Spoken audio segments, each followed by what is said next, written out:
محمد صلی اللہ علیہ وسلم وعلی زبی و آلہ ابد نور و کرما. 2 بار پڑھا طاقت اللہ کو پسند ہے, 3 بار کر لیں. ایک بار پھر درود شریف صلی اللہ علیہ وسلم و اصحابہ و امہ و ابی و بارک وسلم. صلاۃ و سلام علیک یا جد الحسن والحسین. بھائی پائپ پکڑے ہوئے ہیں, پیچھے ہٹائیں. پائپ پکڑے ہوئے ہیں. ایک بار ناظم صاحب میرے ساتھ ماشاءاللہ بول رہے ہیں, ہم دونوں مل کے تقریر کریں گے. ایک بار پھر درود شریف پڑھیں. اللهم صل على سيدنا مولانا محمد وبارك وسلم. صلوا عليه الصلاة والسلام عليك. 5 کا عدد پورا کریں پھر تک درود شریف پڑھیں. اللهم صل على سيدنا ومولانا محمد وبارك وسلم. صلوا عليه الصلاة والسلام عليك. كما صليت على ابراهيم وعلى ال سيدنا ابراهيم انك حميد مجيد. جزا الله عنا سيدنا مولانا محمد صلی اللہ علیہ وسلم وآلہ. تو عرض یہ کر رہا تھا کہ اللہ کو جوانی بہت پسند ہے اور جوانی بہت ہے خوبصورت, مگر اللہ کی شان دیکھو کہ اللہ فرماتا ہے کہ ہم تم سے قیامت کے دن جوانی کا حساب لیں گے. ثم لتسألن یومئذ عن النعیم. علماء جانتے ہیں کہ قرآن کی ایک ایک آیت کی 70 ہزار تفاسیر ہیں. امام عبدالوہاب شعرانی نے اپنی کتاب میں لکھا کہ ایک ایک آیت کی 70 ہزار تفاسیر ہے. تو اللہ رب العزت کا یہ کلام ہے. بلکہ بات یہاں عرض کر دوں, اگر کسی کو اس بات پہ یقین نہیں آتا, وہ علم تفسیر نہیں جانتا, تو اس کو بتا دوں جو ہمارے اسکول کالج پڑھنے والے بچے ہیں, ارے میرے بھائی, جب غالب اور اقبال کے شعر کی معنویت میں یہ عالم ہے کہ ہر پروفیسر اپنے انداز میں اس کی تشریح کرتا ہے اور نیا معنی بیان کرتا ہے. جب مخلوق کے کلام میں اتنا معنی نکل سکتے ہیں تو خالق کے کلام کی معنویت کا عالم کیا ہوگا, کلام کی شان کا عالم کیا ہوگا. بلکہ قرآن کے بارے میں تو صوفیہ فرماتے ہیں کہ قرآن کا نزول بند ہو گیا ہے, مگر قرآن کے معانی کا نزول آج بھی علماء کے دل پر ہو رہا ہے.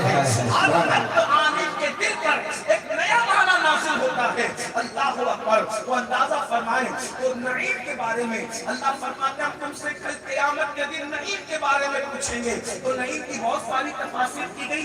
کسی نے کہا غذا کے بارے میں, کسی نے کہا لباس کے بارے میں, کسی نے کہا پانی کے بارے میں, کسی نے کہا نعمت کے بارے میں. لیکن اور بلکہ بات یہ بھی کہہ دوں, ایک قول یہ بھی ہے کہ نعیم سے مراد یہاں پر علی مرتضیٰ اور اولاد علی کی محبت کا سوال ہے. یہ نعمت عظمیٰ ہے. پوچھا جائے گا کہ ہم نے تمہیں آل رسول دیا تھا, تم نے ان کی محبت کی تھی. لیکن کی بات اس وقت میرے حوالے سے, میرے عنوان کے حوالے سے نہیں, میں اس کو یہی چھوڑتا ہوں. ثم لتسألن یومئذ عن النعیم.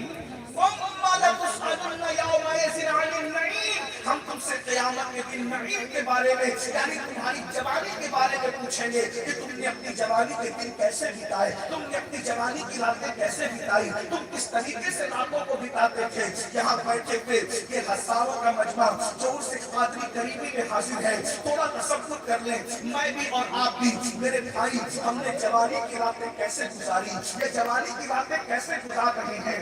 اگر اپنا باپ ہم سے پوچھ لے ہفتے بھر کی راتوں کا حساب دے کہ تو نے راتیں کیسے گزاری, تو کیا اپنے ابا کو ہم ہفتے بھر کا حساب دے سکتے ہیں؟ جب ابا کو حساب ہفتے بھر کا نہیں دے سکتے تو پوری جوانی کا حساب اللہ کے دربار میں کیسے دیں گے. ہاں یہی کہو گے اللہ سے, رب کی بارگاہ میں یہی کہو گے, اے میری قوم کے جوانوں, اگر اللہ پر ایمان رکھتے ہو, رسول اللہ پر ایمان رکھتے ہو, یوم آخرت پر ایمان رکھتے ہو, مرنے کے بعد اٹھنے پر یقین رکھتے ہو, حساب و کتاب پر یقین رکھتے ہو, تو تھوڑا تصور کرو, اللہ کی بارگاہ میں یہی کہو گے کہ رات کے 3 بجے تک زنا کی فلمیں دیکھتے تھے, ہاتھ میں موبائل ہوتا تھا اور زنا کی فلمیں دیکھتے دیکھتے آنکھیں بند ہو جاتی تھی. یہ اللہ کی بارگاہ میں جواب دو گے. کانوں میں ایئر فون لگا کر گانے سنتے تھے اور آنکھ لگ جاتی تھی, یہ اللہ کی بارگاہ میں جواب دو گے. ہر گزرنے والی لڑکی کو, اس کے حسن کو پاک کی نظر سے دیکھتے تھے, یہی اللہ کو جواب دو گے. ذرا بتاؤ تو صحیح, اگر اللہ فرمائے گا اتنا خوبصورت حسن محبوب میں نے تمہیں دیا تھا, اتنا خوبصورت محبوب میں نے تمہیں دیا تھا, اس محبوب کو چھوڑ کر جو میرا محبوب تھا تم نے ناپاک ہونے والی عورتوں کو دل دیا تھا. یہی دل کی قدر تھی. اللہ اکبر.